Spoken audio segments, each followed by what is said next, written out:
से हमारा मरने के लिए तैयार हो जाते हैं। इतना महत्व हमारे देश में, हमारे सनातन धर्म में गाय का रहा है। तो आज हम सब लोग पैसा पैसा पैसा, प्रॉपर्टी प्रॉपर्टी प्रॉपर्टी करके हम लोगों ने हमारा सारा अस्तित्व ही मिटा दिया है। तो हमें भूलना नहीं चाहिए, आज बहुत से ऐसे लोग हैं कि जिनको पैसा बड़ा लगता है, डिग्रियां बड़ी लगती है, रिलेशंस अच्छे नहीं लगते। उनको रिलेशन से भी आगे पैसा श्रेष्ठ है। तो ये यदि ऐसा ही रहेगा तो अध्यात्म वही काम करेगा और आध्यात्मिकता बढ़नी चाहिए। नारायण का स्मरण किया और नारायण को बुला के एक सुंदर सिंहासन बनाया। सुंदर सिंहासन पर भगवान नारायण को बिठाया उसी गौशाला में। बिठाने के बाद सभी देवताओं को कहा कि आज मेरे मन में आता है कि मैं इनको बहुत चाहता हूँ, सम्मानित करता हूँ, इसलिए आज के बाद मेरे सहित जितने भी देवता हैं सब भगवान नारायण की पूजा करेंगे। उसी गौशाला में सिंहासन पर बिठाकर भगवान नारायण का अभिषेक किया।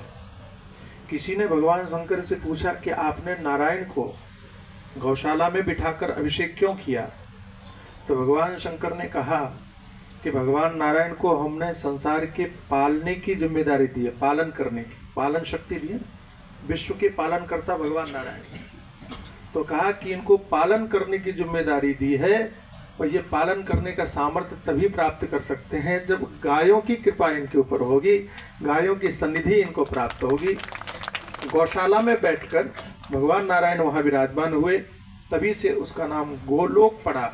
अब आप सोचिए कि जब गोलोक में बैठकर भगवान नारायण संपूर्ण विश्व का पालन पोषण कर सकते हैं, यदि आप गौशाला का निर्माण करेंगे तो आपके घर का पालन पोषण क्यों नहीं होगा, ये कल्पना कीजिए।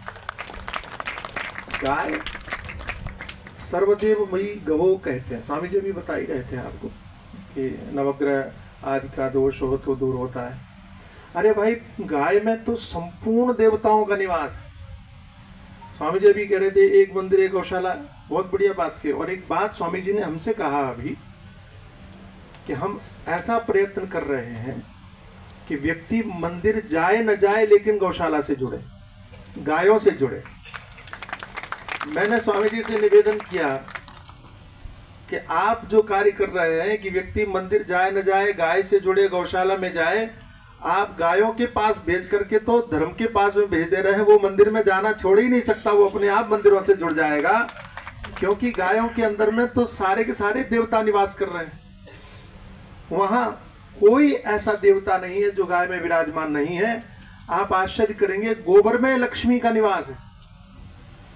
और पता नहीं, आपको संभवतः ज्ञात होगा कि जब पहले हमारे यहाँ बैंक नहीं हुआ करते थे, हमारे यहाँ कहीं धन को सुरक्षित करने के लिए, संरक्षित करने के लिए कोई उपाय नहीं होता था, तब लोग भूमि में स्वर्ण आदि को गाड़ देते थे, खजाने को गाड़ देते थे। क्यों?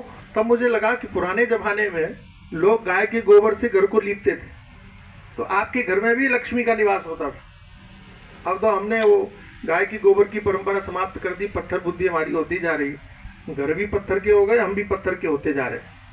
तो गाय बहुत महत्वपूर्ण है।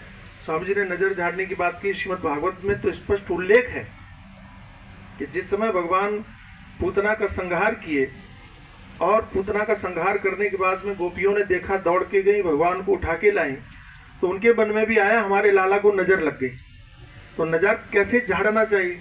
अच्छा, हमारे गांव में तो शायद आपके यहाँ भी यही परंपरा होगी कि बच्चे को नजर लग जाती है तो थोड़ा सा राई लेते हैं, मिर्ची लेते हैं, नमक लेते हैं, ऐसा करते हैं ना, और फिर हाथ में लेके वो घर में जो सबसे बूढ़ी माई होती है उनको देते हैं कि माता जी आप नज़र झाड़िए, उनको भी बड़ा अच्छा लगता है। तो वो हाथ में लेके और वो उस बच्चे को जिसको नज़र लगी ऐसे ऐसे झाड़ती है। अच्छा, कई बार मैंने देखा झाड़ते समय पर वो माताएं कुछ बुदबुदाती बोलती भी है, वोट चलाती हैं, हालांकि पता उनको कुछ नहीं होता है, लेकिन दूसरों को दिखाने के लिए उनको लगता है कि नहीं नहीं इससे असर ज़्यादा पड़ेगा, तो कुछ कुछ ऐसा ऐसा बोलती हैं। और करने के बाद वो आग में डालती है। आग में डालने से होता, कई बार ऐसा होता है कि नज़र होती तो उतर जाती है, लेकिन कई बार ऐसा होता है नज़र नहीं होती, तो मिर्ची आग में जाने से दूसरों को जो परेशानी होती है उनकी नज़र उतर जाती है। फिर मूलतः हमारे यहाँ नजर उतारने का जो तरीका था, गोपुच्छ भ्रमण आदि भी। गोपियों ने क्या किया, जैसे ही देखा कि भगवान कृष्ण को नजर लगी है तो उन गोपियों ने सबसे पहला कार्य क्या किया कि गाय की पूंछ से नजर झाड़ी, गोपुच्छ भ्रमण आदि भी। हमारे यहाँ भी बालक अगर बीमार पड़ते हैं, हमारे बच्चे बीमार पड़ते हैं, स्वाभाविक रूप से बीमार पड़ते हैं, तो आपको इधर उधर के काम नहीं करना चाहिए, गाय की पूंछ से नजर झाड़नी चाहिए। अच्छा, ये अगर मैं कह दूं तो इसका मतलब ये नहीं है कि कोई भी गाय मिल जाए, पूंछ पकड़ो, नजर झाड़ने लगो, मारे लात आपको और आप हॉस्पिटल में पहुंच जाए, ऐसा नहीं करना। बहुत बढ़िया बात बताऊं, आपने मंदिरों में एक चीज देखी होगी कि भगवान की आरती होती है, पूजा होती है, पूजा के बाद में चंवर डुलाते हैं, देखा? वो चंवर क्या पता है? वो चंवर और कुछ नहीं है, गाय की पूंछ ही है।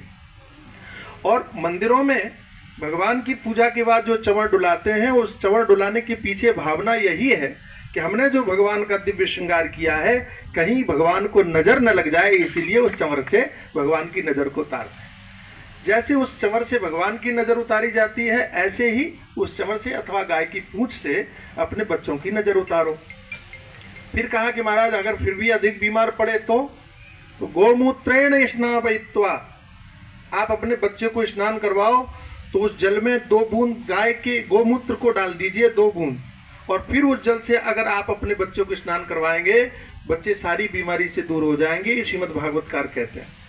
पुनर्गोरज सार्वकम, कई लोगों को, मैंने माताओं को देखा कि बच्चों को नजर न लग जाए तो काला टीका लगाते हैं, वो काजल लगाते हैं, काजल लगा के थोड़ा यहाँ भी लगा देते हैं, कई बार यहाँ भी लगाते हैं, यहाँ कई माताओं को देखा। एक गाँव में स्वामी जी में गया महाराज जी, वहाँ एक माता जी को देखा, वो अपने बच्चे को लेके आई, उसने यहाँ भी काला टीका, यहाँ यहाँ यहाँ 4-5 जगह लगा दिया। मैंने कहा क्यों, ऐसा क्यों लगा रखा है?